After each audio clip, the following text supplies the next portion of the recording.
I opened Notes on my iPhone and began to write. It's easier to write here. I have my phone with me everywhere that I go. Nobody is going to see this, but I just thought that I'd write and share a piece of what is happening in my life at the moment. My parents have named me Rida. I am a 17-year-old girl, soon to be 18. I believe that I am just like the other girl. There is a feminine urge inside me to have my own space, dance in the rain, have a signature scent, read romantic books, go on many little adventures with my friends, and live life to the absolute fullest. That's why I am here in Los Angeles. I moved from my little town to come here and change my life for the better. I have left mom, dad, and my 2 little sisters. At first, it was hard, but I think I am getting used to the daily crazy life of LA. I came here with a mission, to pursue my dream as an actress. I want to become somebody and help my family out. I don't want dad to work anymore for us. Plus, I have always wanted to act. Mom always says that I used to fake that I injured myself or fake my crying when I was younger. I miss my dad and mom, even though we FaceTime with each other almost every 2 hours. But, all of the emptiness that I have because of me being away from my family, my friends had filled it. My 2 very best friends with whom I share my flat. Our flat is on the last floor, and the views are crazy from our balcony. We each have our separate rooms, and the rent here is crazy. That's why we all work. Besides studying, I recently started working at a coffee shop near our flat. It is an easy job, and I enjoy working there. My boss is a woman who I consider as my second mother. The workers are great too, but can't say the same about the people that come here to order. They can be very disrespectful. Sometimes I want to pour the hot coffee straight into their face. So, a typical day of my life goes this way. I wake early and make some breakfast for my roommates and me. Then, I get ready for school, which takes me an hour. I try not to spend so much time getting ready, but what can I do? I am a female. My school is so far from the flat, I have to take the bus, which takes almost an hour. I always sleep on the way there. Every day, a random someone touches my shoulder, saying, "Get up, we arrived." I feel embarrassed, but what can I do? I love napping. Then, I spend some good 8 hours taking classes. Sometimes I can't even feel my legs. Then, bus, all over again. But, I can't go to my apartment and enjoy my evening.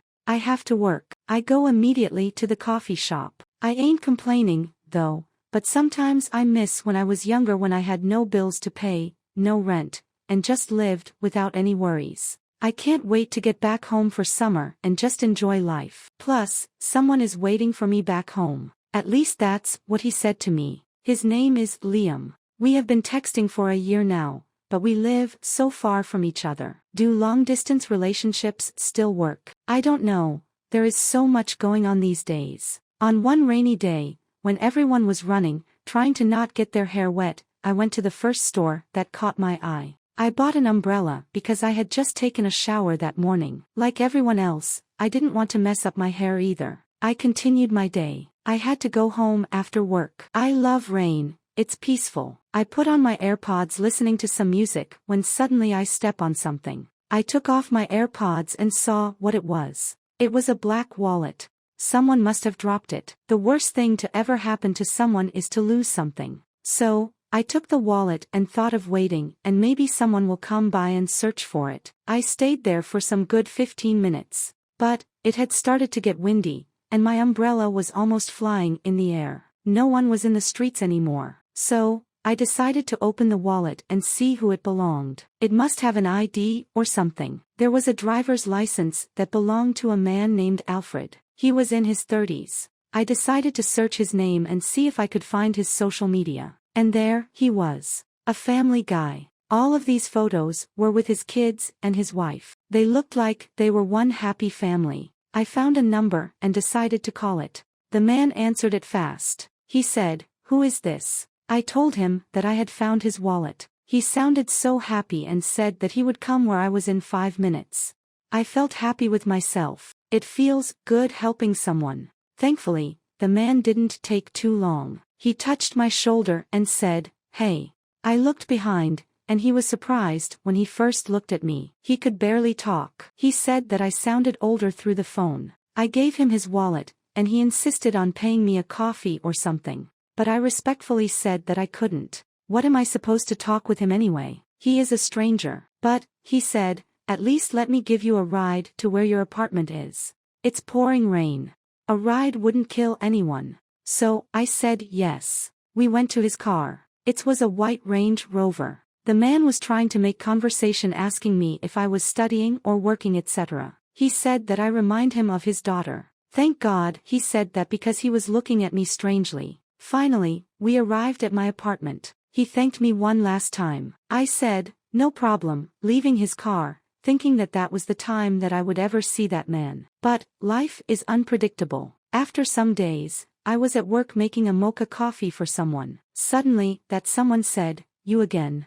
I looked up and noticed that it was that same man. He was alone and said that this coffee shop is where he usually goes.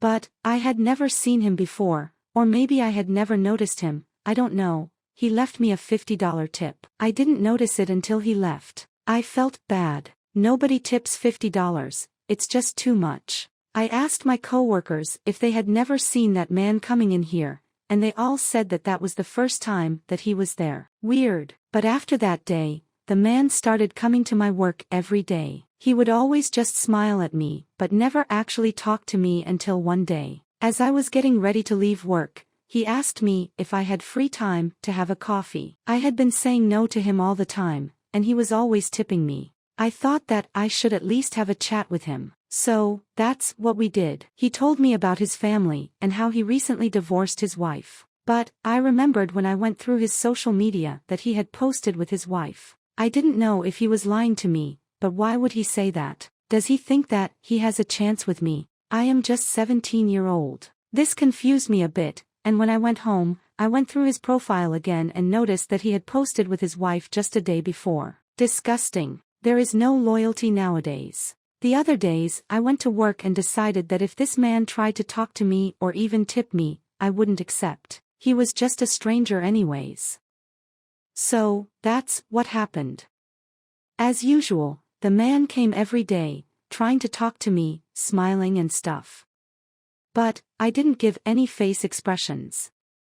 I think he had started to notice it, and there were days when he didn't come at all. And one day, as I was getting out of the coffee shop, I saw through the window that that man was waiting outside smoking a cigarette. Was he waiting for me? I didn't want to panic and just went outside, acting like I didn't see that he was there. I started walking, and luckily he didn't call my name, or he didn't try to stop and say anything to me. But then, I noticed that someone was walking behind me all the time. I was afraid to turn my back. Then, a deep voice called my name, Rida. I got goosebumps. I turned and yelled to him, "What do you want? Why are you following me?" He didn't seem to care. He was smiling, saying that he wasn't following me, but had to walk in that direction. I left him to walk first and said, "Have a good night." The man was confused about why I was acting this way. I said to him that I simply didn't want to talk to someone that is way older than me, plus a stranger. The man seemed mad, and said all right, and left.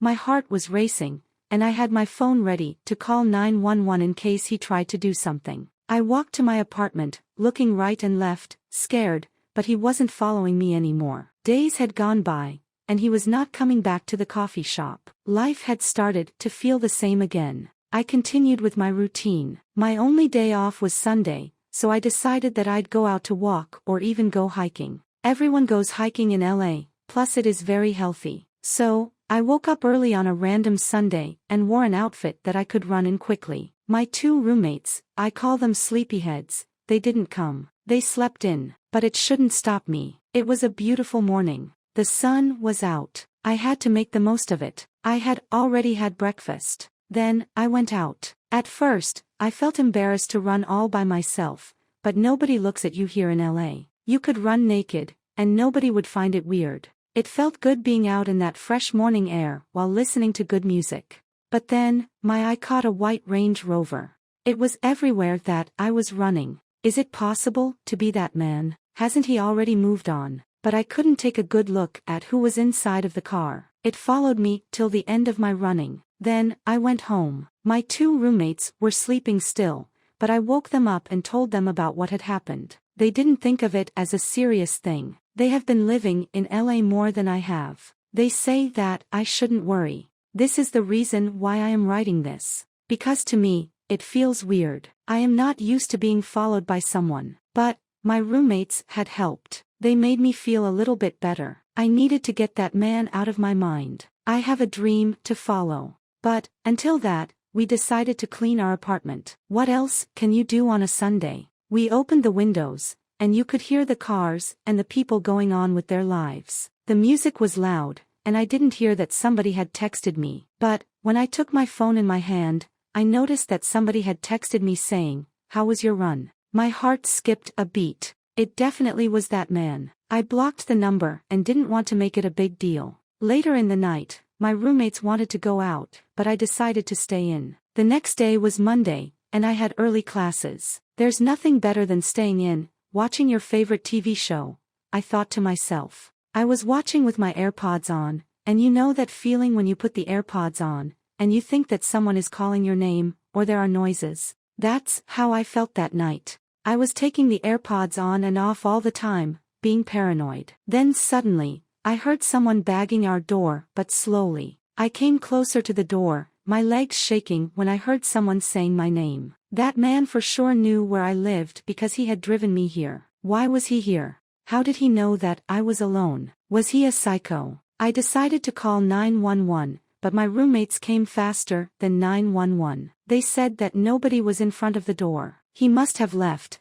but I couldn't sleep that night at all. I wasn't feeling safe anywhere now, not even in my own apartment. This was the last sentence that Rita had written. The police found her body after the roommates called the police saying that she had never returned from hiking. This note was a big help to the case because the police later found out that the man that Rita had found the wallet was the one that killed her. She was killed and raped to death. When the killer got asked why, he simply said that he was not